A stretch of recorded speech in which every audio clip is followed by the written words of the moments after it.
जळगाव ते छत्रपती संभाजीनगरला जोडणारा महत्त्वाचा दुवा असणारा कसगाव नागद रस्त्याचे काम सीमारेषेच्या वादामुळे रखडलं असून या रस्त्याची मोठ्या प्रमाणात दुरावस्था झाली आहे। रस्त्यावर मोठ्या प्रमाणात खड्डे पडले आहे। या खड्ड्यातून मार्ग काढताना वाहनधारकांना अनेक अडचणींचा सामना करावा लागत आहे।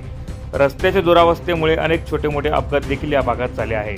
जळगावहून छत्रपती संभाजीनगरला अतिशय कमी वेळात पोहोचण्याचा हा मार्ग असल्याने दोन जिल्ह्यांच्या सीमारेषेच्या वादामुळे या रस्त्याचं काम रखडलं आहे।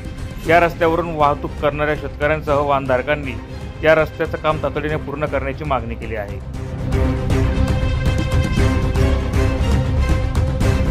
नमस्कार, मी सागर नेताजी पाटील, राहणार खाजोळा, तालुका पाचोळा। आमचा विषय असा आहे, हा रस्ता आहे इथून 4 किलोमीटर कसगाव आहे। इकडे जर आपल्याला संभाजीनगर जायचं असलं शॉर्टकट, कसगाव वगैरे भडगाव नगर देवड्यावरून कुठूनही आपल्याला संभाजीनगर जायचं आहे शॉर्टकट, आपल्या 40 गाव न जाता, तर या रस्त्याचा वापर व्हायचा।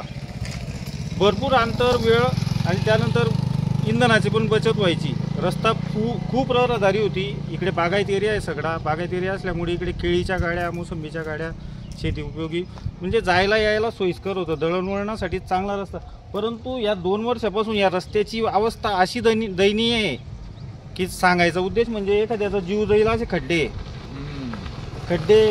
आता तुम्हाला सांगतो, आता हे शेतकरी वर्ग रात्रपाठ इकडून जाता, एखादी गाडी सरकली घसरली, एखाद्याचा जीव गेला तर त्याला प्रशासन जबाबदार राहील का?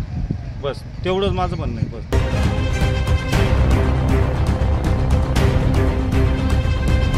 प्रतिनिधी शकील शेख, माझा महाराष्ट्र न्यूज, भडगाव।